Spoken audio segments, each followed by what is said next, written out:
Now, let's dive into today's story. Chapter 1. The Foundation Cracks. Derek Stone had always prided himself on reading people.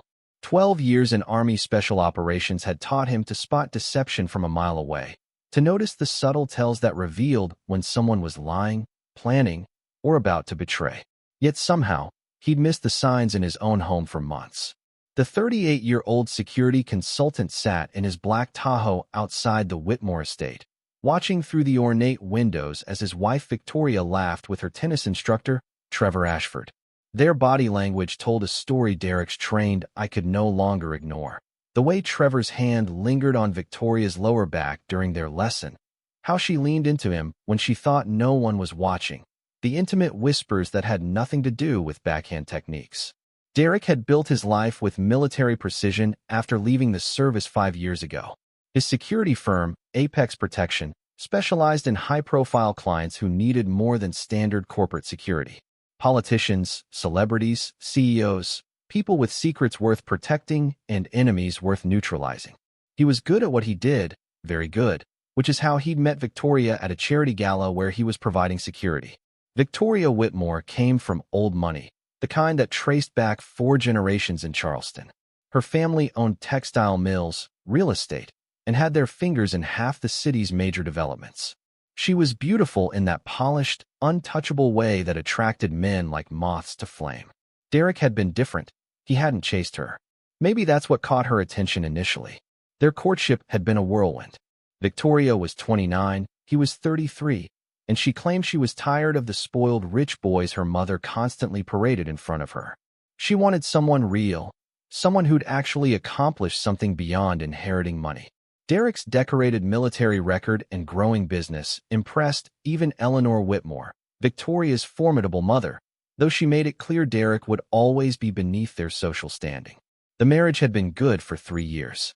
Victoria had seemed genuinely happy, and Derek had even started to believe he belonged in her world of country clubs and charity galas. He'd softened his edges, traded his tactical gear for tailored suits, learned to navigate society dinners and political fundraisers. He thought they were building something together.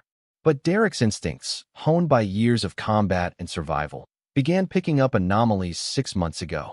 Victoria's phone habits changed. She'd take calls in other rooms, smile at texts she wouldn't share, claim work dinners that lasted until midnight.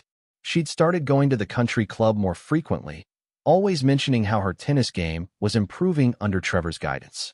Trevor Ashford was everything Derek wasn't. A 35-year-old pretty boy who'd never worked a real day in his life. His family had money too, though not Whitmore-level wealth, and he'd parlayed his college tennis career into a comfortable living giving lessons to bored housewives. He was smooth, charming, and exactly the type of man Derek had seen Victoria with before they met. Tonight, Derek had confirmed what he already knew. The listening device he'd planted in Victoria's car had captured everything. Her phone calls with Trevor planning their weekend getaway, their explicit conversations about their affair, and worst of all, their discussions about Derek himself. He's so serious all the time. Victoria's voice had crackled through his earpiece earlier. Everything's about work and security and being responsible. Trevor, you make me feel alive again, like I did before I settled. Your mother was right about him, Trevor had replied. He's not really your type, Vic. You need someone who understands your world, who can give you the life you deserve. Derek's jaw had clenched as he listened to them discuss him like he was an inconvenience, a mistake Victoria had made that could be corrected. They talked about divorce, about the prenup Derek had foolishly signed, about how Victoria's family lawyers would ensure he got nothing. But they didn't know Derek Stone. They'd seen the polished version he'd presented for 3 years, the man who wore suits and smiled at charity functions. They'd never met the operative who'd infiltrated terrorist cells, who'd planned and executed missions that stayed classified, who'd learned that the most devastating attacks came from angles the enemy never saw coming. As Derek watched Trevor's Porsche pull away from the estate, he made a decision. Victoria and Trevor wanted to play games. They wanted to treat him like he didn't matter, like he was just an obstacle to remove. He'd show them what happened when you betrayed Derek Stone. The next morning, Derek maintained his usual routine. Coffee at 5:30 a.m., workout in their home gym, shower, and breakfast with Victoria as she prepared for another day of what she called charity work, but he now knew it was really time with Trevor.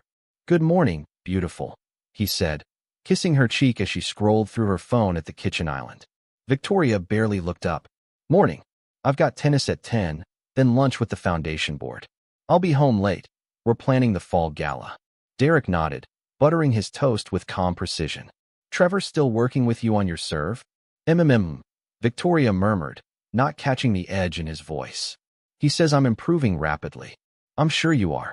Derek's smile was cold, but Victoria was too absorbed in her phone to notice.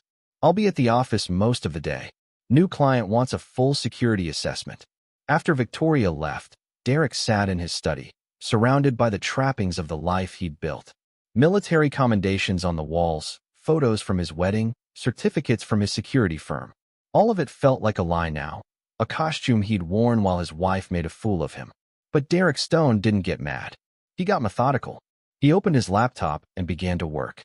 First, he needed intelligence, real intelligence, not just confirmation of the affair. He needed to understand Victoria and Trevor's routines, their vulnerabilities, their pressure points. He needed to know who they talked to, what they cared about, what they feared losing. This wasn't going to be a crime of passion or a simple confrontation.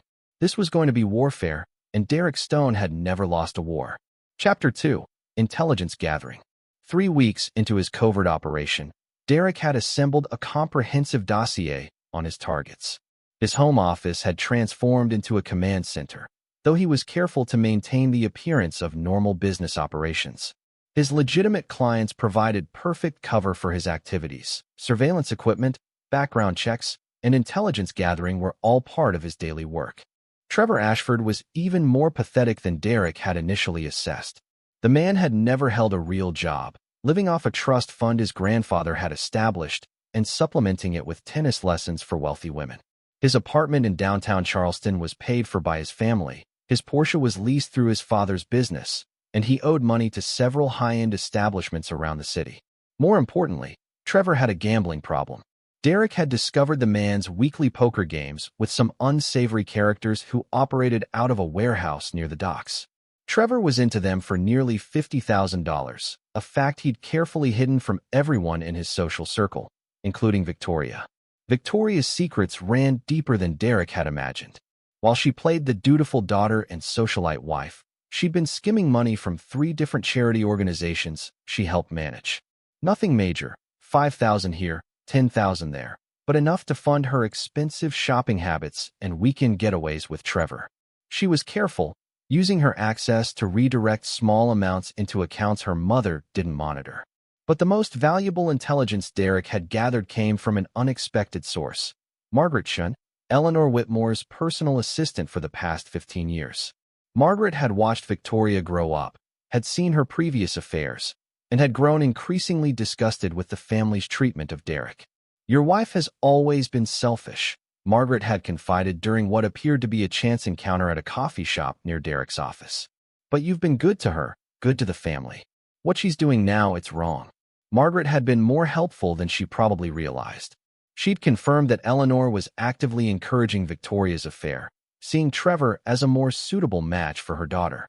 The Whitmore matriarch had never accepted Derek, despite his military service and successful business. To Eleanor, he would always be common, a man who'd married above his station. "Mrs. Whitmore has been planning this for months," Margaret had revealed. "She's had the family lawyers reviewing your prenup, looking for ways to minimize what Victoria would have to pay in a divorce. She talks about you like your hired help who's overstayed his welcome." Derek had smiled and thanked Margaret for the coffee, but inside, his rage had crystallized into something harder and more focused. The Whitmores thought they could discard him like a broken toy, humiliate him, and send him away with nothing. They had no idea who they were dealing with. That evening, Derek executed the first phase of his plan.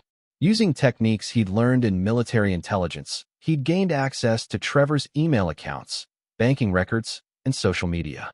Trevor's password security was laughably weak. He used variations of his college tennis trophies and his mother's maiden name for everything. Derek began planting seeds of destruction throughout Trevor's digital life.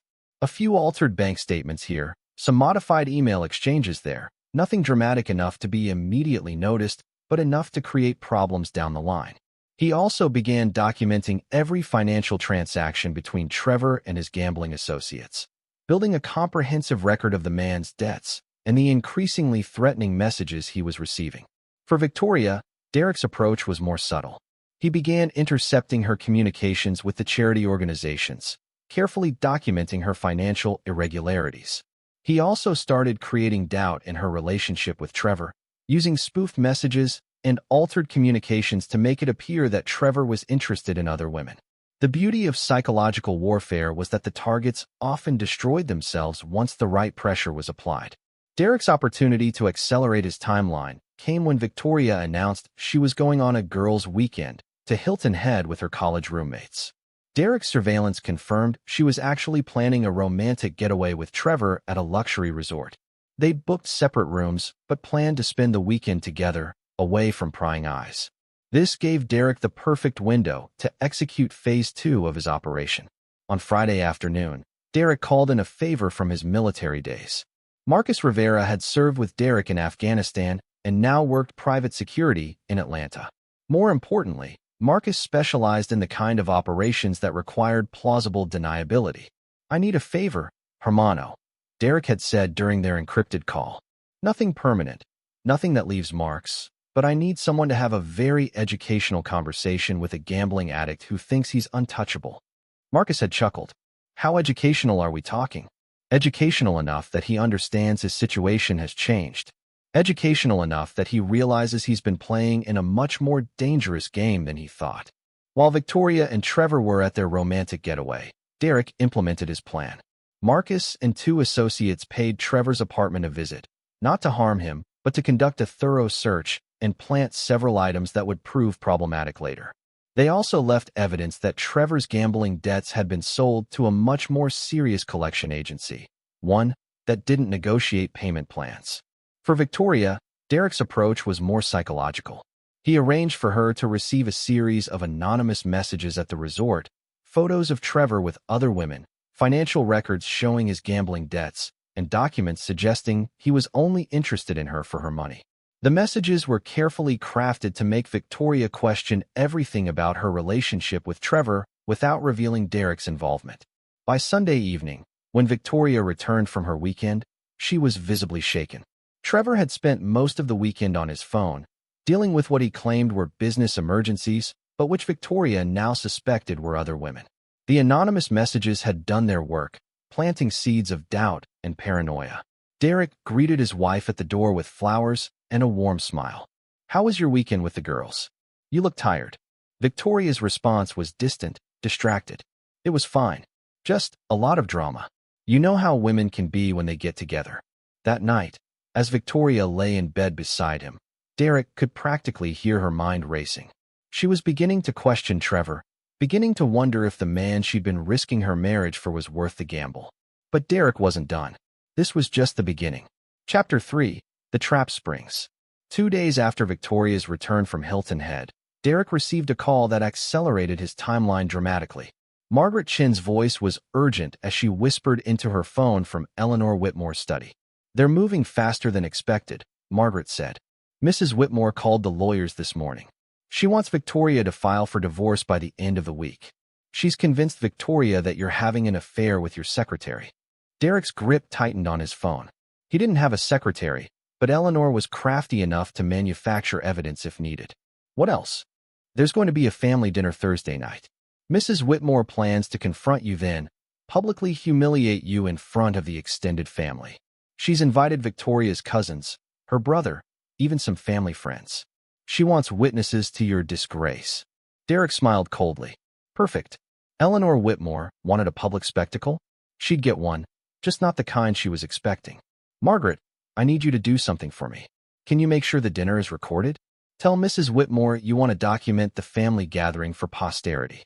"I can do that," Margaret replied. "Mr. Stone, what are you planning?" "Justice," Derek replied simply. Wednesday evening, Derek put the final pieces of his plan into motion. He'd spent weeks preparing for this moment, and everything had to execute flawlessly. The psychological pressure he'd applied to Victoria and Trevor was showing results. Victoria had been distant and suspicious, while Trevor was increasingly paranoid about his gambling debts and the mysterious collection agency that had been leaving threatening messages. Derek made 3 phone calls that evening. The first was to Detective Ray Morrison, an old Army buddy who now worked Charleston PD. The second was to IRS Criminal Investigation Division, reporting suspicious financial activity at several local charities. The third was to a journalist named Amy Walsh who specialized in exposing corruption among Charleston's elite families. Each call was carefully timed, each piece of evidence delivered anonymously but verifiably. Derek had learned in the military that the most effective operations used official channels and legitimate authorities to achieve their objectives. Why get your hands dirty when you could let the system do the work for you? Thursday arrived with unseasonable humidity that made the evening air thick and oppressive. Derek dressed carefully for the family dinner. His best suit, his military dress watch, his wedding ring still firmly in place. He looked every inch the successful businessman, the decorated veteran, the devoted husband. The Whitmore estate was full of relatives and family friends when Derek arrived. Victoria's cousins from Atlanta, her brother Robert and his wife, several prominent Charleston families who'd known the Whitmores for generations. Eleanor had indeed planned this as a public execution. Derek moved through the crowd with practiced ease, greeting everyone warmly, playing the role of devoted son-in-law. He noticed Victoria watching him nervously from across the room. Trevor nowhere to be seen. Good. His psychological warfare was working. Eleanor Whitmore presided over the gathering like a queen holding court. She was a formidable woman in her early 70s, silver-haired and sharp-eyed, wearing diamonds that probably cost more than most people's houses. She'd been beautiful once, and Victoria had inherited her fine bone structure. But Eleanor's beauty had curdled into something cold and calculating over the years. "Derek, dear," Eleanor called out as the family gathered in the formal dining room. "So glad you could make it. We have some important family matters to discuss tonight." Derek took his seat beside Victoria, noting how she avoided eye contact. Around the table sat 12 people, all of them about to witness what Eleanor believed would be Derek's humiliation and banishment from the family. Margaret Chin stood discreetly in the corner, a small camera recording everything as requested. Eleanor rose from her seat, wine glass in hand, and Derek could see the predatory satisfaction in her eyes. This was the moment she'd been planning for months. "Family," Eleanor began. "We gather tonight because sometimes difficult decisions must be made for the good of everyone involved." Her gaze fixed on Derek with Arctic coldness. "We've discovered some troubling information about Derek's activities. Infidelity, inappropriate relationships with employees, financial irregularities in his business." The lies rolled off her tongue smoothly, and Derek could see Victoria's relatives shifting uncomfortably. They'd known this was coming. Eleanor had briefed them beforehand.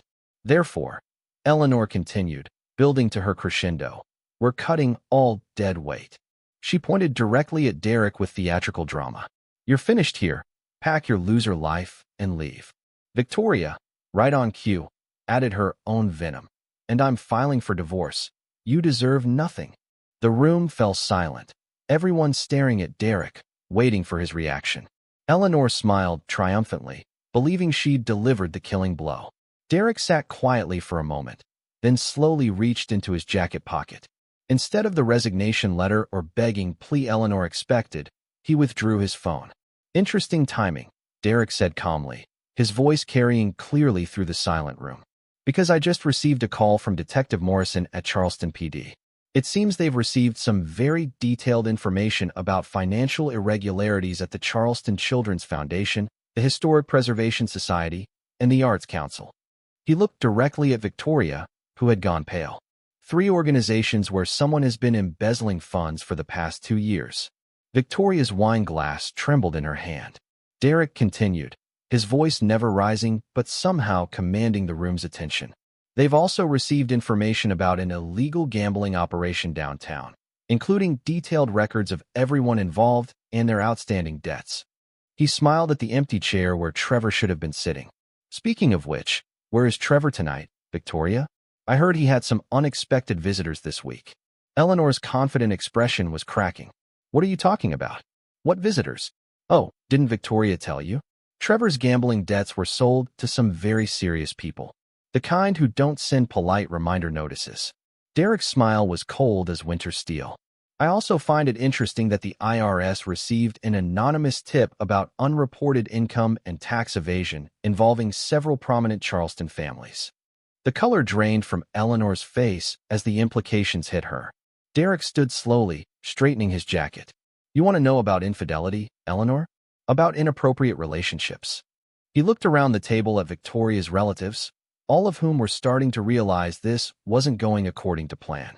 I have 6 months of recorded conversations, photographs, hotel receipts, and financial records documenting Victoria's affair with Trevor Ashford.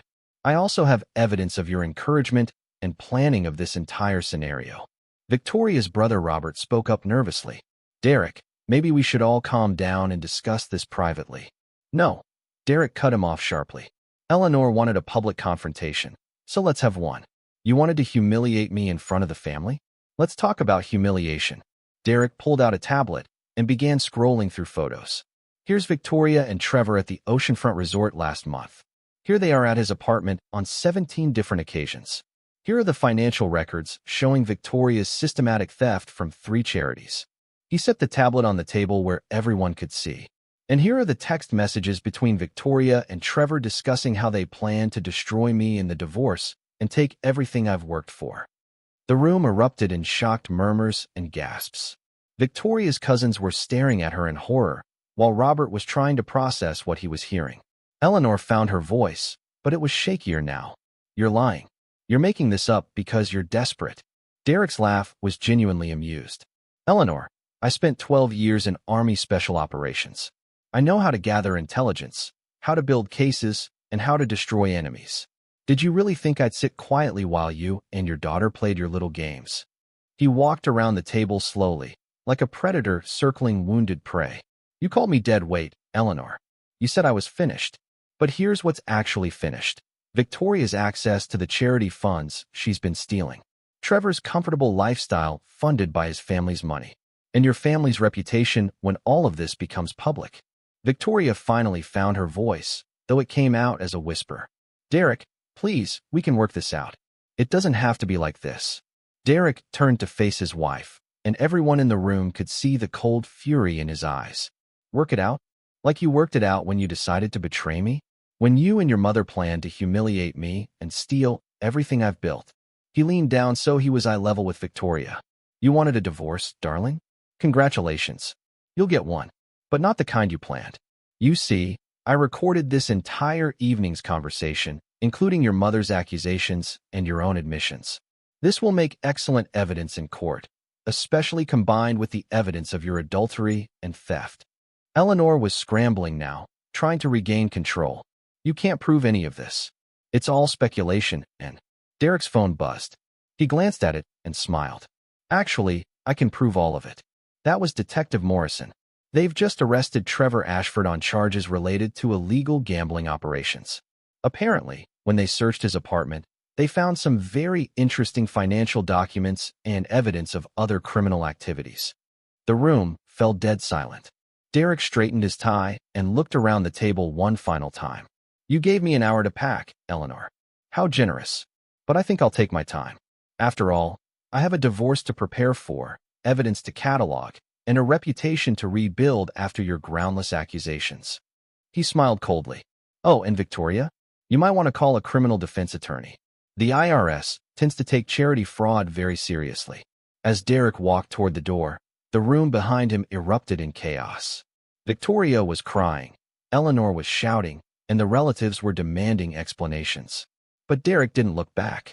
He had work to do. The real war was just beginning. Chapter 4, The Counterstrike. The next morning, Derek's phone started ringing at 6 a.m.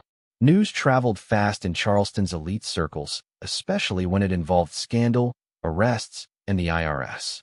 By the time Derek had finished his morning workout, he'd received calls from 3 different attorneys, 2 journalists, and Margaret Chen. Mr. Stone, Margaret's voice was breathless with excitement. The police came to the house this morning. They have a search warrant for Mrs. Victoria's financial records and computer files. Mrs. Whitmore is beside herself. Derek smiled as he prepared his coffee with military precision. I imagine she is. What about Victoria? She's locked herself in her room and won't come out. Her mother has been screaming at her all morning, demanding to know how much evidence you actually have. Tell me, Margaret, after 15 years with the family, do you think they deserve what's happening to them? There was a pause. Then Margaret's voice came back stronger. Mr. Stone, I've watched that family destroy good people for years. You're the first one who ever fought back. Derek's second call came from his attorney, Patricia Voss, a sharp-minded divorce lawyer who specialized in high-net-worth cases. They'd been acquaintances through his security work, and she'd agreed to represent him after one phone call. Derek, I've reviewed the evidence you sent over. This is a prosecutor's dream case. Between the adultery documentation, the financial theft, and the recorded conversations from last night, Victoria's legal position is essentially hopeless. What about the prenup? Derek asked. With evidence of adultery and criminal activity? It's worthless. In fact, given the charity fraud charges that are likely coming, Victoria might end up owing you money. Patricia's voice carried a note of professional satisfaction. They tried to ambush you, but you came prepared for war. Derek's third call was less pleasant. Eleanor Whitmore's voice crackled through his phone, filled with rage and desperation. You bastard. You've destroyed my daughter, destroyed our family. Eleanor, I didn't destroy anything. I simply revealed what you and Victoria had already destroyed: your integrity, your honesty, your marriage vows. Derek's voice was calm, clinical. You wanted to play hardball with a man you thought was weak. Now you're learning what happens when you underestimate your opponent. We can make a deal, Eleanor said, her voice shifting to attempted negotiation. Money, property, whatever you want. Just make this go away. Derek's laugh was cold as Arctic wind. Make it go away? Eleanor, you stood in front of your entire family and called me dead weight. You orchestrated a public humiliation designed to destroy my reputation and steal my assets. Did you think there wouldn't be consequences? Please, Derek. Victoria made a mistake, but she's still your wife. Victoria stopped being my wife the moment she betrayed me. And you stopped being family the moment you decided to destroy me. Derek's voice hardened. You wanted war, Eleanor. Now you have it. That afternoon, Derek received an unexpected visitor at his office. Trevor Ashford sat in his reception area, looking like he hadn't slept in days.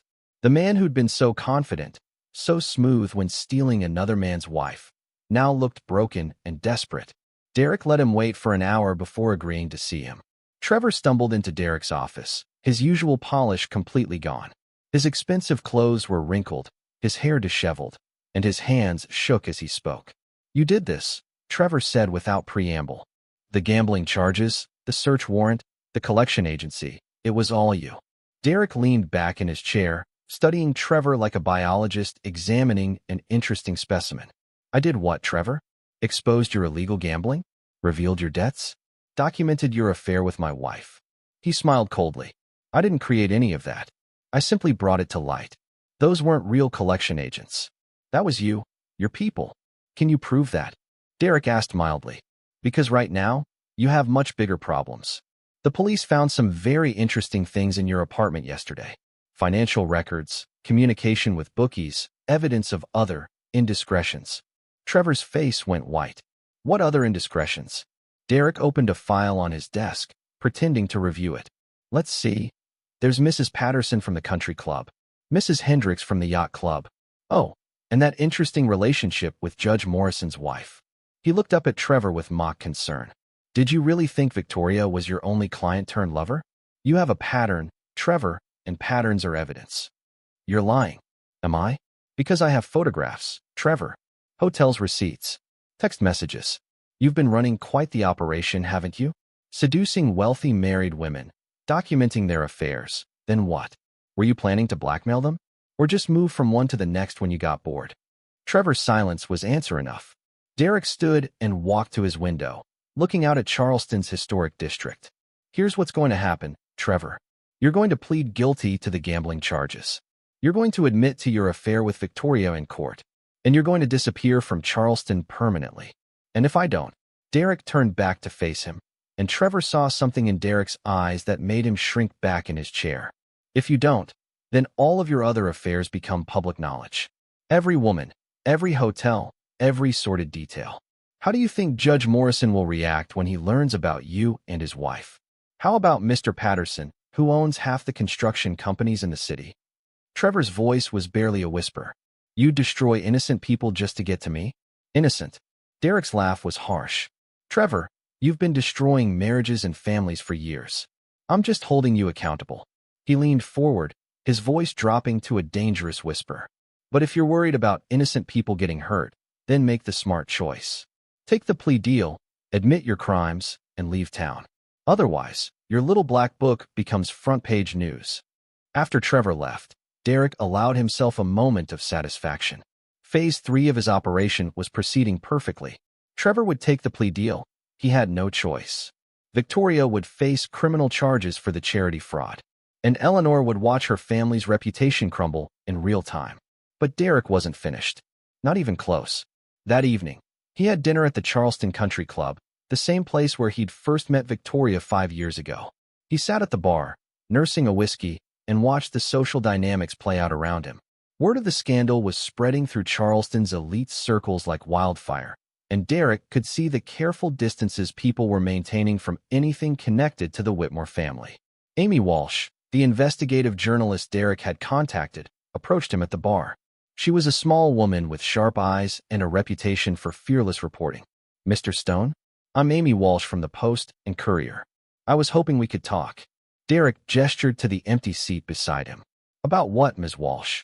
About the allegations against your wife and mother-in-law. About Trevor Ashford's arrest. About what's really happening with one of Charleston's most prominent families. Derek smiled slightly. I'm not sure what you mean. I'm just a man dealing with a difficult divorce. Amy pulled out a small recording device. May I? Derek nodded, and she pressed record. Mr. Stone, sources tell me you have extensive evidence of financial fraud, adultery, and other criminal activities involving the Whitmore family. Care to comment? Derek was quiet for a long moment, then looked directly at Amy. Ms. Walsh, I've spent my entire adult life serving my country and building legitimate businesses. When I married Victoria Whitmore, I thought I was joining a family that shared those values. I was wrong. What do you mean? I mean that some people believe wealth and social status put them above the law, above common decency, above the consequences of their actions. Derek's voice was calm, but carried an undercurrent of steel. They're about to learn otherwise. Are you saying you orchestrated their downfall? Derek's smile was enigmatic. I'm saying that truth has a way of coming to light, especially when people make the mistake of underestimating those they've wronged. The interview would run in tomorrow's paper, Derek knew. It would be the first of many stories as the scandal unfolded. Charleston loved nothing more than watching the mighty fall, and the Whitmores were about to provide the entertainment of the decade. As Derek left the country club that night, his phone buzzed with a text from an unknown number. We need to talk. V. Derek deleted the message without responding. Victoria had made her choice, and now she would live with the consequences. He'd warned her once about betraying him, back when they were happy, back when he thought their marriage meant something. I don't forgive betrayal, he'd told her then, joking about his military training. It's not in my nature. She'd laughed it off, thinking it was just tough guy talk from her soldier husband. Now she was learning he'd been deadly serious. Chapter 5. The Reckoning Accelerates. 3 days after Amy Walsh's article hit the front page of the Charleston Post and Courier, Derek's world shifted dramatically. The headline, Decorated Veteran Fights Back Against Elite Family's Betrayal, had turned him from a potential victim into a folk hero overnight. His phone hadn't stopped ringing with calls from supporters, fellow veterans, and people who'd had their own run-ins with Charleston's old money families. But the most important call came from Detective Ray Morrison at 7 a.m. on Monday morning. Derek, we need to talk. Not as friends, officially. Can you come down to the station? Derek arrived at Charleston PD an hour later, dressed in his best suit and accompanied by Patricia Voss. They were led to an interview room where Detective Morrison waited with another officer Derek didn't recognize. Derek Stone, Morrison began formally. We're investigating allegations that you may have interfered with an ongoing criminal investigation, specifically involving Trevor Ashford's arrest and the evidence found in his apartment. Patricia leaned forward. What exactly are you alleging, Detective? We're not alleging anything yet, the unknown officer replied. I'm Detective Sarah Kim, Internal Affairs. We've received complaints that Mr. Stone may have planted evidence, coerced witnesses, or manipulated our investigation. Derek remained calm, having expected this moment. From whom did you receive these complaints? Eleanor Whitmore and her attorney, Detective Kim replied. They claim you orchestrated the entire investigation to frame innocent people. Derek's laugh was genuinely amused. Innocent people? Detective, do you have evidence that the financial records we provided were falsified? That the photographs of Victoria and Trevor were doctored? That the recorded conversations were fabricated? No, Morrison admitted reluctantly. All the evidence has been verified as authentic. Then what exactly are we discussing? Patricia interjected. My client discovered criminal activity and reported it to the appropriate authorities. Since when is that a crime? Detective Kim pulled out a file. Mr. Stone, we've been investigating your movements over the past month. You've used your security credentials to access databases, conduct surveillance, and gather information about private citizens. Some of your methods were questionable. Derek met her gaze steadily. Detective Kim, I'm a licensed private investigator and security consultant. Everything I did was within the bounds of my professional authority. I was investigating suspected adultery and financial crimes involving my own wife. If you have evidence that I broke any laws, please present it. The room fell silent. Derek could see Morrison's discomfort. The man knew Derek well enough to understand he wouldn't have made a move without legal cover.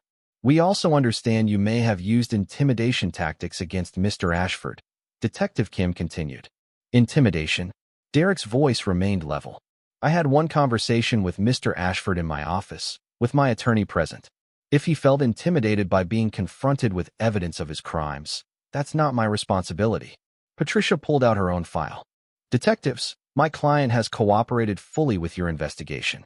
He's provided extensive evidence of criminal activity, all of which has been verified as authentic. If Mrs. Whitmore is unhappy about the consequences of her daughter's actions, that's her issue to resolve in divorce court, not in criminal proceedings. Detective Kim tried one more angle. Mr. Stone, did you hire anyone to confront or threaten Mr. Ashford? Any private contractors from your military background? Derek's smile was cold. Detective, if I wanted to threaten Trevor Ashford, I wouldn't need to hire anyone. I'm perfectly capable of handling such matters myself. He leaned forward slightly. But I didn't threaten him. I simply presented him with evidence of his criminal activities and suggested he might want to consider his options carefully. After 2 hours of questioning, the detectives had to admit they had no evidence of criminal wrongdoing by Derek. Everything he'd done had been legal, if professionally ruthless. The investigation was being dropped, but Derek knew this was just the beginning of Eleanor's desperation tactics. That afternoon brought news that accelerated Derek's timeline dramatically. Margaret Shin called with information that changed everything.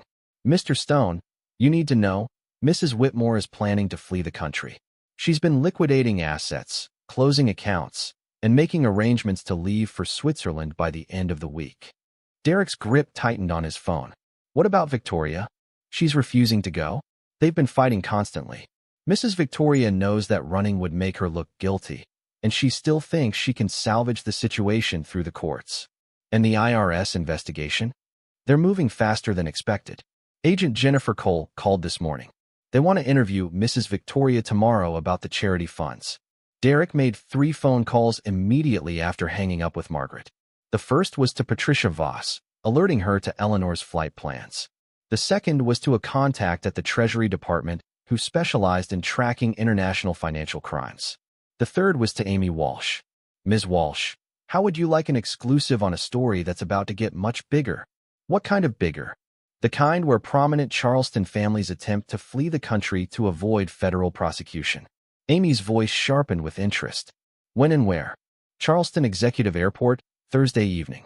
Eleanor Whitmore has a private jet scheduled to depart for Geneva at 8 p.m. I suggest you bring a photographer. That evening, Derek received an unexpected visitor at his home.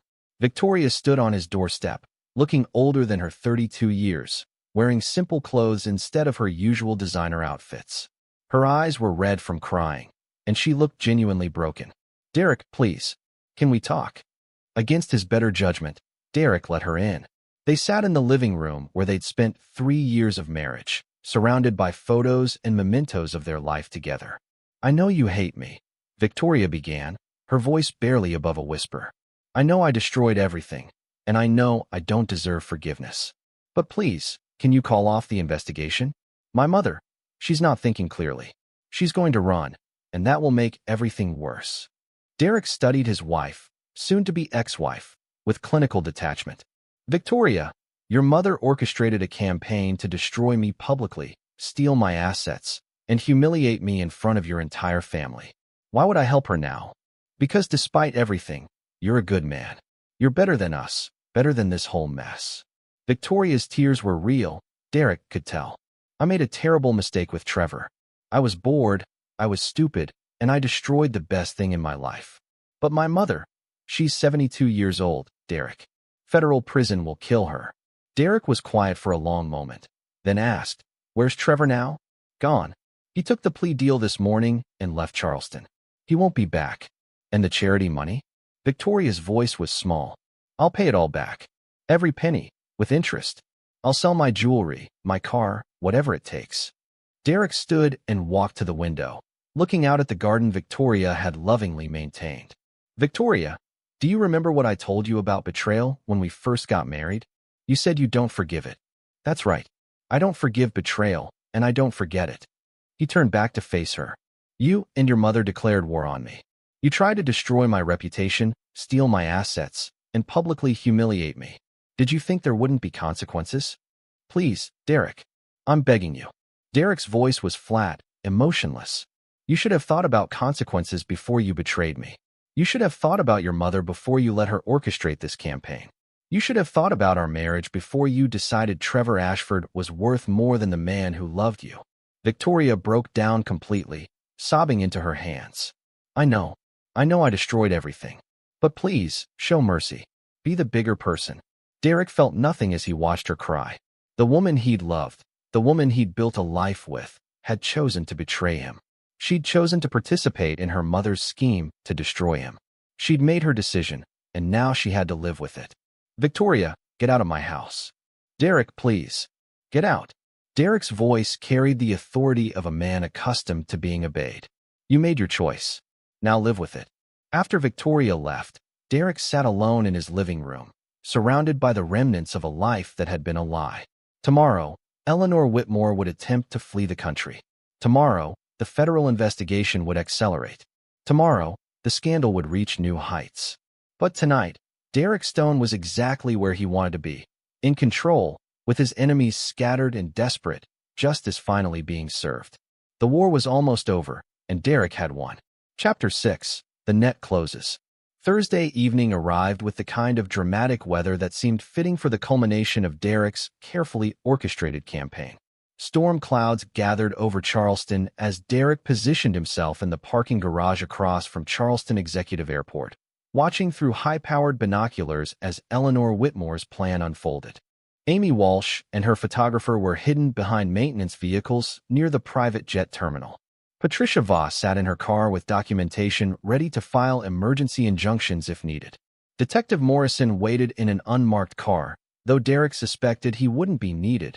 Federal agents were already moving into position. At 7:45 p.m., a black Mercedes pulled up to the private terminal. Eleanor Whitmore emerged wearing a designer travel outfit and oversized sunglasses, looking every inch the wealthy socialite departing for a European vacation. Two airport workers began loading luggage onto the jet, including what Derek knew were suitcases full of cash and bearer bonds. Derek's phone buzzed with a text from Margaret Shin. She cleaned out 3 safe deposit boxes this afternoon. At least $2 million in cash and jewelry. At 7:52 p.m., just as Eleanor was walking toward the jet, federal agents surrounded the aircraft. Agent Jennifer Cole from the IRS Criminal Investigation Division approached Eleanor with a warrant, while other agents began searching the luggage. Derek watched through his binoculars as Eleanor's composed facade cracked completely.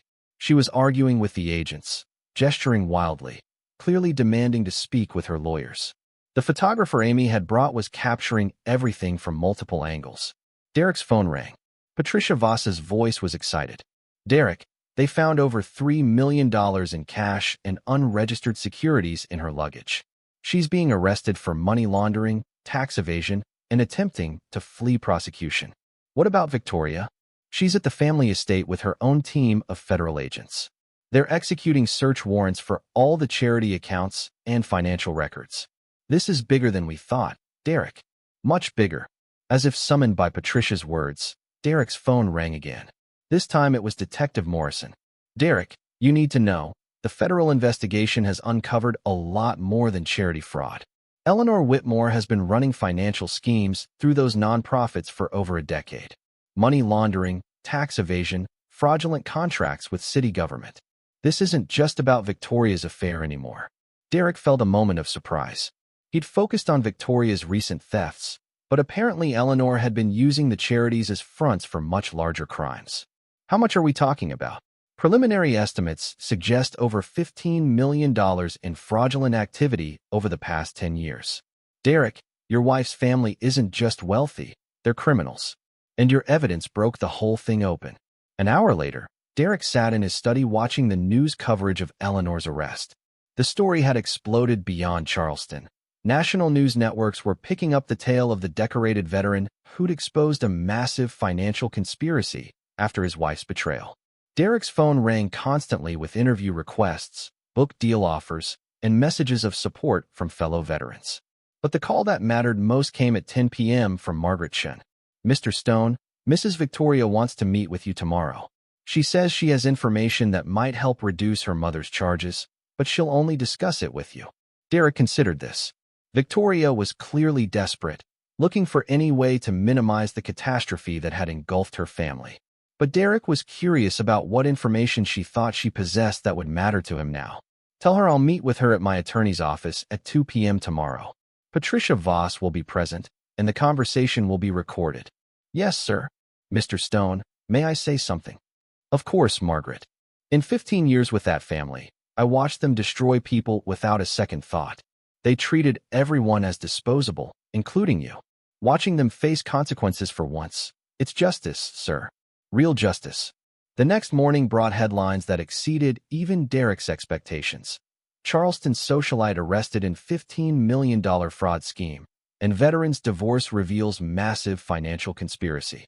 Derek's phone rang before 7 a.m. with calls from CNN, Fox News, and 3 major publishers interested in his story. But Derek's focus remained on the endgame. Victoria arrived at Patricia's office looking haggard and desperate, accompanied by her own attorney, a nervous-looking man named Philip Green, who clearly wished he was anywhere else. Victoria, Derek said as she sat across from him in the conference room. I understand you have information to share. Victoria's voice was barely audible. Derek, my mother, she's been using the charities to launder money for other people. Wealthy families, politicians, people who needed to hide income or move money offshore. Patricia leaned forward. What kind of people? Mayor Blackwood, for one. Senator Richardson. Judge Morrison's wife. That's why Trevor was involved with her. He was helping my mother gather information for blackmail. Victoria's hands shook as she spoke. My mother has been running Charleston's elite families like a criminal enterprise for years. Derek felt the pieces clicking into place. And you knew about this? Some of it. I thought it was just creative accounting. Tax avoidance. I never realized the scope until the federal agents started asking questions. Victoria looked directly at Derek for the first time. Derek, if I cooperate fully, if I testify against my mother and provide all the records I have access to, will you consider asking for leniency in my case? Derek's voice was ice cold. Victoria, you participated in stealing money from charities that help children, veterans, and the arts. You betrayed your marriage vows and humiliated me publicly. You participated in a scheme to destroy my reputation and steal my assets. He leaned forward. Why would I help you now? Because I'm not like her. Victoria's voice cracked with desperation. I made terrible mistakes, but I'm not a career criminal like my mother. I can help put her away for the rest of her life. Help the authorities recover millions of dollars in stolen funds. Patricia asked the practical question, what exactly are you offering? Victoria pulled out a small USB drive. Financial records going back 12 years. Bank account numbers, transaction records, communications between my mother and her clients. Everything I could access before the federal agents seized our computers. Derek studied the USB drive, then looked at Victoria. And in exchange? I want to plead guilty to the charity fraud charges and make full restitution. But I want to avoid federal prison. House arrest, community service, probation, anything but prison. Derek was quiet for several minutes, considering the offer. Victoria clearly had valuable information that could help federal prosecutors build an airtight case against Eleanor and potentially expose a much larger criminal network. But accepting her offer would mean showing mercy to someone who had betrayed him in the deepest possible way. Patricia, what's your professional opinion? Professionally, this information could be incredibly valuable to the prosecution. If Victoria's testimony helps convict Eleanor and potentially other high-profile criminals, it could significantly reduce her own sentence regardless of what we do. Derek looked at Victoria one final time. Victoria, I want you to understand something clearly. I'm not doing this for you. I'm not doing this because I forgive you or because I still care about you. I'm doing this because bringing down your mother's entire criminal enterprise serves justice better than simply destroying you individually. Victoria nodded, tears streaming down her face. Patricia, draft an agreement. Victoria provides full cooperation, complete testimony, and all financial records in her possession. In exchange, I won't oppose her plea bargain request, but I won't actively support it either. She gets no special consideration from me. She lives or dies by the value of her cooperation to federal prosecutors. As Victoria signed the agreement with shaking hands, Derek felt a cold satisfaction. Eleanor Whitmore would spend the rest of her life in federal prison. Victoria would face serious consequences, but might avoid the worst punishment through her cooperation. And Derek Stone would emerge from this war not as a victim, but as the man who'd exposed one of the largest financial conspiracies in South Carolina history. The game was almost over, and Derek had achieved something beyond simple revenge. He'd achieved justice on a scale that would reverberate through Charleston's power structure for years to come. Chapter 7. The Empire Falls. 6 months after Eleanor Whitmore's arrest at Charleston Executive Airport, Derek Stone sat in a federal courtroom watching the final chapter of his war unfold. Eleanor faced the judge in an orange jumpsuit, her silver hair now gray and thin, her aristocratic bearing replaced by the defeated posture of someone who'd lost everything. The charges read like a catalog of white-collar crime: money laundering, tax evasion, fraud, racketeering, and conspiracy. The investigation Derek had triggered had grown beyond anyone's imagination, ultimately exposing what federal prosecutors called the largest organized financial crime syndicate in South Carolina history. Victoria sat in the witness box, her testimony having already helped convict 3 prominent Charleston politicians, 2 judges, and a dozen wealthy families who'd used Eleanor's charity network to hide income and launder money. She looked older, thinner, worn down by months of cooperation with federal authorities. Judge Patricia Williams reviewed the sentencing documents as the courtroom waited in silence. Derek observed from the gallery, noting how different this was from the family dinner where Eleanor had tried to destroy him. No crystal chandelier, no expensive wine, no audience of sycophantic relatives, just cold fluorescent lights and the weight of justice. Eleanor Margaret Whitmore, Judge Williams began, her voice carrying across the silent courtroom. You have been convicted on 37 counts involving financial crimes totaling over $43 million stolen from charitable organizations, tax evasion schemes, and money laundering operations spanning 15 years. Derek had to admit he was impressed despite himself. Eleanor's criminal enterprise had been far more sophisticated than he'd initially realized. She'd turned Charleston's charity circuit into a money laundering operation that served wealthy criminals across the Southeast. The victims of your crimes include veterans organizations, children's hospitals, arts programs, and historical preservation societies, institutions that depend on charitable donations to serve the community, Judge Williams continued. You stole from the most vulnerable members of society to enrich yourself and your criminal associates. Eleanor's attorney made a final plea for mercy, citing her age and health, but Judge Williams was unmoved.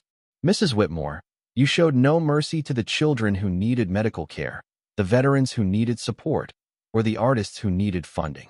This court will show you the same consideration you showed them. 25 years in federal prison, no possibility of parole for the first 15 years. Full restitution of $43.7 million, plus penalties and interest. All assets to be seized and liquidated to compensate victims. Derek watched Eleanor's face as the sentence was pronounced. For a brief moment, her mask slipped completely, and he saw raw terror in her eyes. She was 73 years old. This was a life sentence, and she knew it. As federal marshals led Eleanor away, Derek felt a complex mixture of satisfaction and exhaustion. The war was over, and he'd won more completely than he'd ever imagined possible. But victory came with its own burdens. Outside the courthouse, Amy Walsh approached Derek for what had become a regular ritual. Their partnership had been mutually beneficial. Her reporting had kept the story in the national spotlight, while Derek's insider knowledge had given her exclusive access to one of the biggest corruption scandals in South Carolina history. Mr. Stone, any final thoughts on today's sentencing? Derek considered his words carefully. Ms. Walsh, when this began, I was a man dealing with his wife's betrayal and his mother-in-law's attempt to destroy his reputation. I never imagined it would lead to exposing a criminal conspiracy of this magnitude. Do you feel vindicated? I feel that justice was served. Eleanor Whitmore believed her wealth and social status put her above the law. She was wrong. What about your ex-wife? Victoria received 5 years with the possibility of parole in 2.5 years due to her cooperation. Some people think that's too lenient. Derek's expression hardened slightly. Victoria made her choices, and she's facing the consequences. Her cooperation helped recover millions of dollars in stolen funds and put dangerous criminals in prison. The justice system determined her sentence, not me. That evening, Derek returned to his new home, a modern house overlooking Charleston Harbor that he'd purchased with proceeds from his book deal and the documentary rights to his story. The old house he'd shared with Victoria had been sold, every trace of their life together erased. Margaret Shun had helped him pack, and she'd made an observation that stuck with him. Mr. Stone, you could have destroyed them quietly, privately. Why did you choose to make it so public? Derek had thought about that question often. Because private destruction allows the system that created them to continue. Public destruction sends a message to everyone else who thinks wealth and connections make them untouchable. As Derek sat on his new deck, overlooking the harbor where Charleston's history began, his phone rang. The caller ID showed a number he recognized but hadn't expected to see. Hello, Derek. Victoria's voice was tentative, uncertain. Victoria, I thought you were at the federal facility in Atlanta. I am. They allow supervised phone calls for inmates who are cooperating with ongoing investigations. She paused. Derek, I wanted to tell you something before I lost the courage. Derek waited, saying nothing. I know you'll never forgive me. I know I destroyed everything good between us, and I know I deserve everything that happened. But I wanted you to know that you were right about me, about my family, about everything. What do you mean? I mean I was a spoiled, selfish person who took everything for granted. I never appreciated what we had, never appreciated you, until it was too late. Her voice was shaking. My mother raised me to believe that people like you were temporary, that marriage was just another social arrangement that could be changed when it became inconvenient. Derek remained silent, letting her continue. But you weren't temporary, were you? You were the real thing. And I threw it away for someone who didn't matter, someone who disappeared the moment things got difficult. Victoria was crying now. I lost the only man who ever really loved me, and I helped my mother try to destroy you. I hate myself for that, Derek. I hate what I became. Victoria. No, let me finish. You were a better person than any of us deserved. You could have destroyed me completely, could have made sure I went to prison for 20 years, but you didn't. Even after everything I did to you, you still had more integrity than I'd ever had. Derek felt something he hadn't expected. A moment of sadness for the woman Victoria might have been if she'd been raised differently, if she'd chosen differently, if she'd never betrayed him. I'm glad you understand that now, Victoria. I hope it helps you become a better person. Derek, do you think, maybe someday, after I've served my time and proved I've changed, do you think we could ever be friends again? Not married, not romantic, just friends. Derek's answer came without hesitation. No, Victoria, we can never be friends.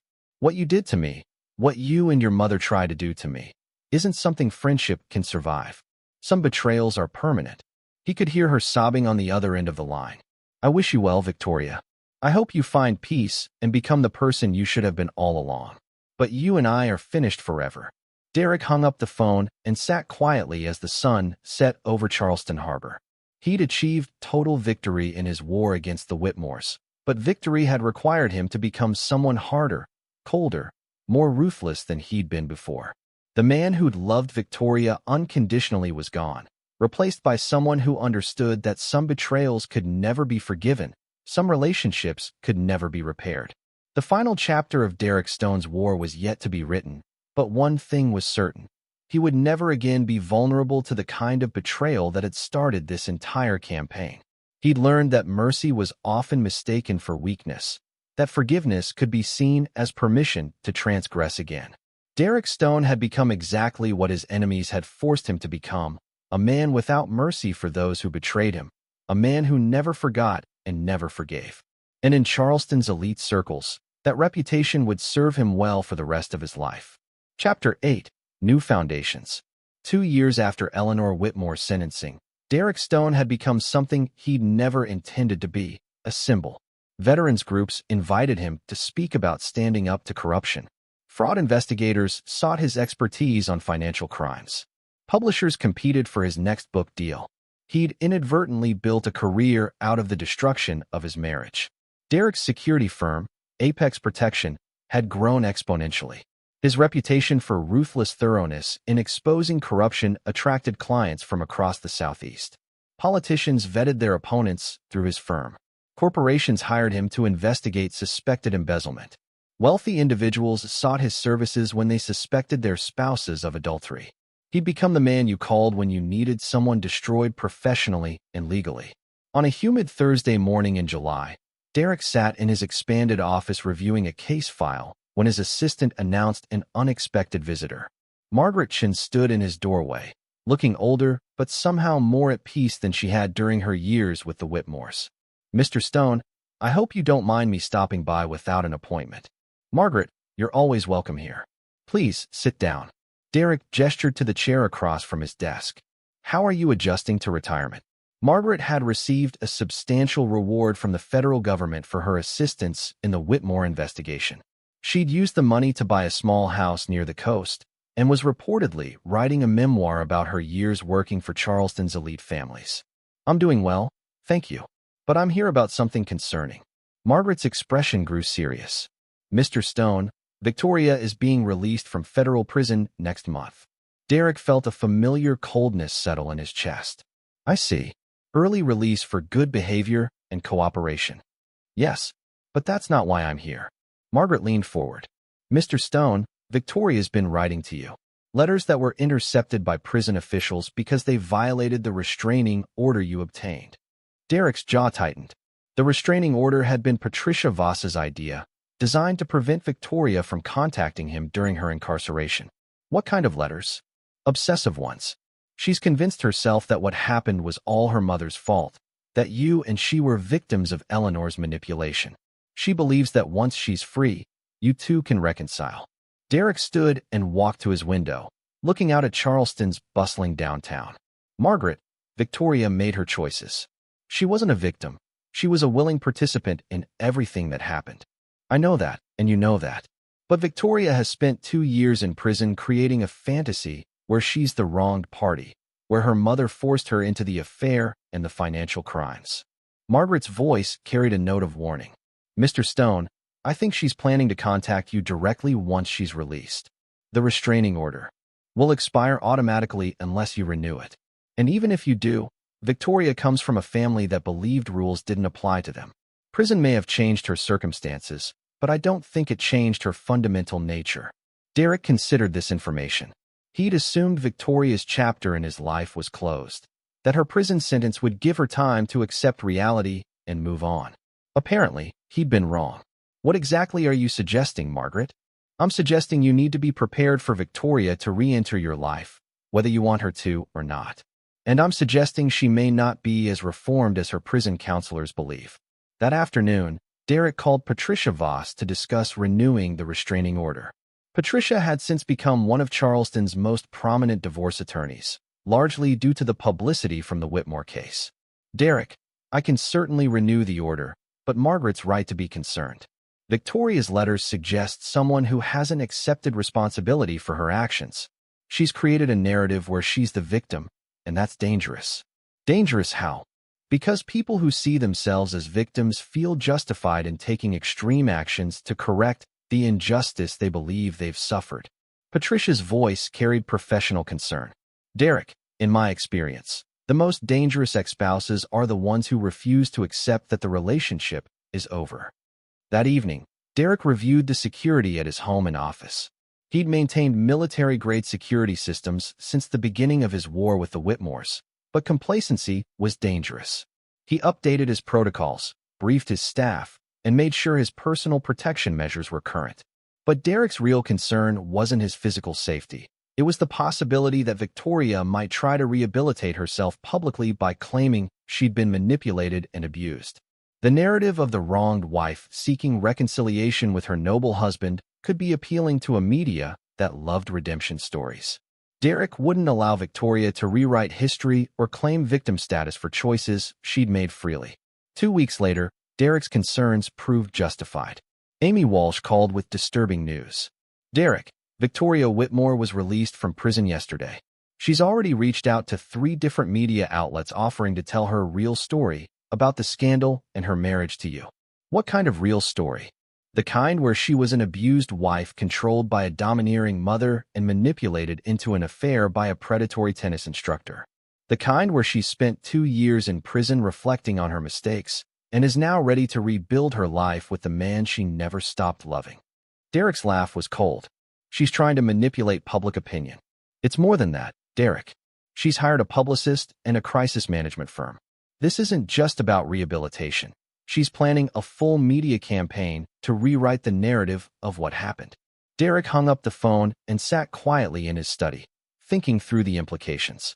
Victoria was attempting something audacious. She was trying to transform herself from villain to victim, to claim that her crimes and betrayals were the result of abuse and manipulation rather than selfish choices. Derek had spent 2 years building a reputation as someone who exposed corruption and held criminals accountable.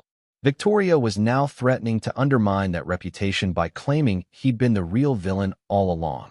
But Victoria had made a crucial mistake. She was fighting Derek Stone on his own territory, the realm of public opinion and media manipulation. And Derek had become very good at that kind of warfare. Derek made a series of phone calls that evening, activating a network of contacts he'd built over the past 2 years. Journalists who'd covered the original story, federal prosecutors who'd worked the case, fellow veterans who understood the importance of accountability. If Victoria wanted a media war, Derek would give her one. But this time, he had every advantage: credibility, evidence, public support, and 2 years of experience in managing his public image. Victoria Whitmore was about to learn that Derek Stone had evolved since their divorce. The man she was trying to manipulate was far more dangerous than the husband she'd betrayed. The final battle of their war was about to begin, and Derek intended to finish what Victoria had started once and for all. Chapter 9. The Final Move. Victoria's media campaign launched exactly 1 week after her release from federal prison. She appeared on a morning talk show wearing a simple blue dress, her hair styled conservatively, speaking in soft, measured tones about her journey of redemption and the mistakes that had led to her incarceration. Derek watched the interview from his office, accompanied by Patricia Voss and Amy Walsh. They observed as Victoria skillfully portrayed herself as a victim of psychological manipulation, first by her controlling mother, then by the predatory Trevor Ashford, and finally by a criminal justice system that had failed to recognize her victimization. I was raised in an environment where I never learned to think for myself, Victoria told the sympathetic host. My mother controlled every aspect of my life, including my marriage. When I tried to find some independence, some sense of self, I made terrible choices. But I was vulnerable, manipulated by men who took advantage of my confusion. The host nodded sympathetically. And what about your ex-husband, Derek Stone? He's been portrayed as the hero in this story, the decorated veteran who exposed corruption. What's your perspective on that? Victoria's expression grew sad, vulnerable. Derek is a good man, but he's also someone trained in psychological warfare, trained to gather intelligence and manipulate situations to his advantage. When our marriage hit a rough patch, instead of seeking counseling or trying to work things out, he used his skills to destroy me and my family. Derek's jaw clenched as he watched Victoria's performance. She was good, very good. Her story was crafted to appeal to anyone who'd ever felt powerless, anyone who'd ever made mistakes they regretted. She's rewriting the entire narrative, Patricia observed, making herself the victim and you the villain. Amy was already taking notes. Derek, we need to respond to this immediately. If this story gains traction, it could seriously damage your reputation and your business. But Derek remained calm, watching Victoria continue her performance. He'd anticipated this moment, planned for it. Victoria was making the same mistake she'd made 2 years ago. She was underestimating him. Let her finish, Derek said quietly. Let her commit fully to her new narrative. Over the next 3 days, Victoria appeared on 2 more television shows and gave interviews to 4 different publications. Her story remained consistent. She was a woman who'd been controlled and manipulated her entire life, who'd made mistakes while seeking independence, and who'd been destroyed by a vengeful ex-husband who'd used his military training and professional skills to orchestrate her downfall. The story gained traction.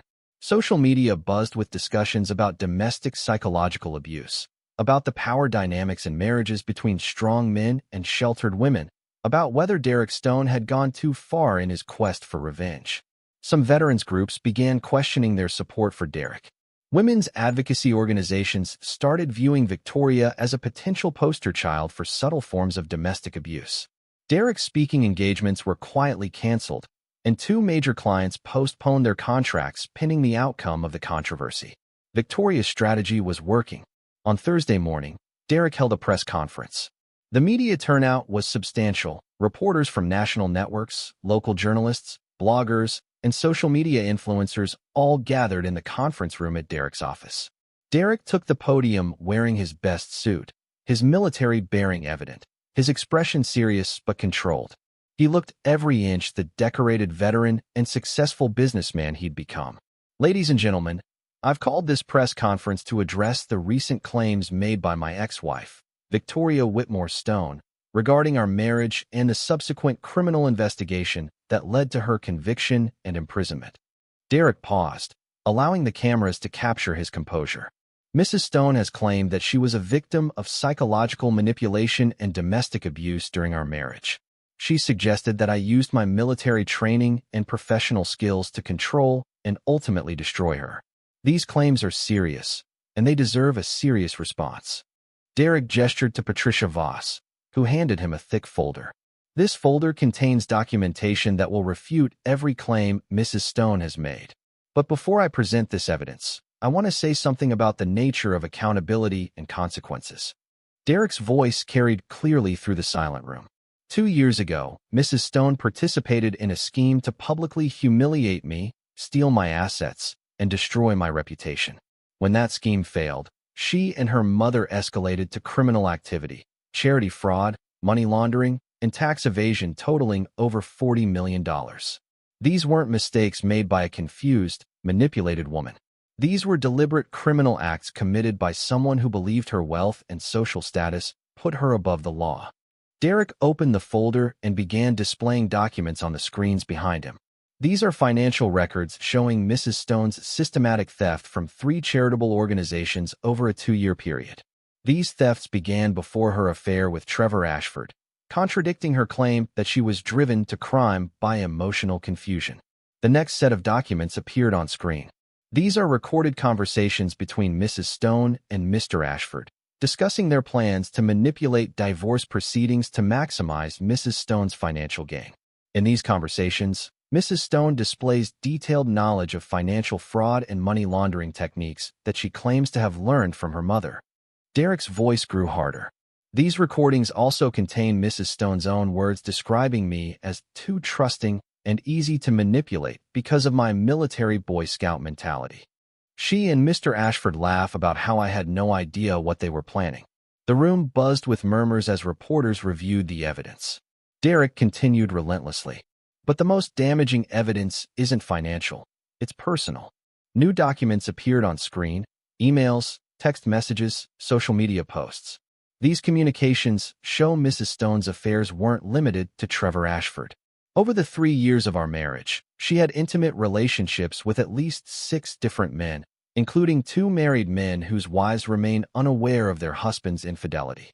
Victoria's carefully constructed narrative was crumbling in real time. Mrs. Stone has portrayed herself as a sheltered, manipulated woman who made mistakes while seeking independence. The evidence shows someone who deliberately deceived multiple people, stole money from charities that helped children and veterans, and participated in organized criminal activity for personal gain. Derek's final move was devastating. Mrs. Stone claims she wants reconciliation, that she spent 2 years in prison reflecting on her mistakes, and is ready to rebuild our relationship. But these are the letters she wrote to me while incarcerated, letters that violated the restraining order and had to be intercepted by federal authorities. The projected images showed page after page of increasingly obsessive letters. Victoria's handwriting grew more erratic as the letters progressed, her claims more grandiose, her threats more explicit. In these letters, Mrs. Stone doesn't take responsibility for her crimes. Instead, she blames me for destroying her life, threatens to make me pay for what I've done to her family, and describes elaborate fantasies about forcing me to admit the truth about our marriage. Derek closed the folder and faced the cameras directly. Ladies and gentlemen, Victoria Stone isn't a victim seeking redemption. She's a convicted criminal who refuses to accept responsibility for her actions and is now attempting to manipulate public opinion to rehabilitate her image and potentially pursue further harassment of her ex-husband. The room erupted in questions, but Derek held up his hand for silence. I have one final statement. Mrs. Stone, if you're watching this, understand that your attempts to rewrite history have failed. The evidence of your crimes is overwhelming and permanent.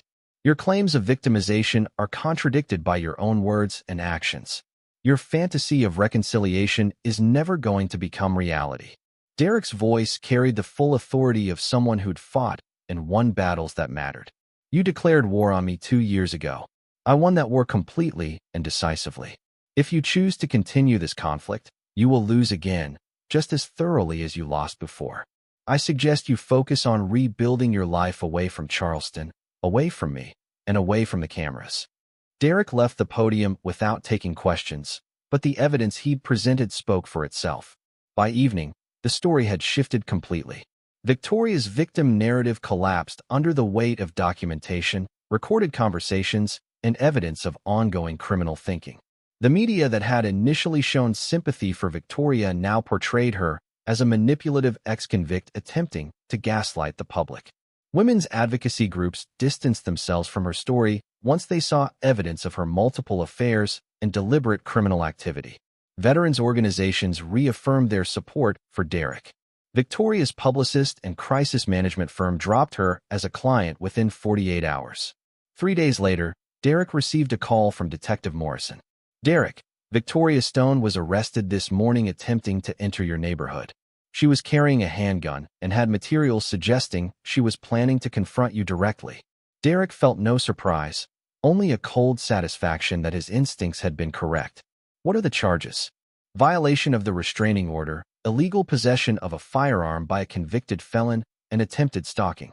With her criminal history, she's looking at 5 to 10 years in state prison.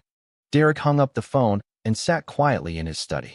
Victoria had made her final move, and like all her previous moves, it had been predictable, reckless, and ultimately self-destructive. Derek Stone had built a new life from the ashes of his betrayal. He'd become successful, respected, and powerful in ways he'd never imagined. He'd exposed corruption, helped recover stolen funds, and built a reputation for integrity and ruthless competence. Victoria Whitmore Stone had emerged from federal prison worse than when she'd entered, more delusional, more dangerous, and now facing additional criminal charges that would keep her incarcerated for most of the rest of her life. The war that began with Eleanor Whitmore's declaration that Derek was dead weight had ended with Eleanor dying in federal prison and Victoria returning to prison for crimes committed in her obsessive pursuit of a man who would never forgive her betrayal. Derek Stone had achieved something beyond revenge. He'd achieved justice so complete and decisive that it would serve as a warning to anyone else who might consider crossing him. In Charleston's elite circles, Derek's reputation was now unassailable. He was the man who'd brought down one of the city's most powerful families, who'd exposed massive corruption, and who'd emerged stronger from every attempt to destroy him. Most importantly, Derek had learned the most valuable lesson of all. Mercy was often mistaken for weakness. Forgiveness could be seen as permission to transgress again, and some betrayals were so fundamental that they changed the nature of a person forever. Derek Stone would never again be the trusting husband who'd been blindsided by betrayal. He'd become something harder, more dangerous, and ultimately more successful. A man who never forgot, never forgave, and never lost. The war was over, and Derek Stone had won everything that mattered. This is where our story comes to an end. Share your thoughts in the comments section. Thanks for your time. If you enjoy this story, please subscribe to this channel. Click on the video you see on the screen, and I will see you there.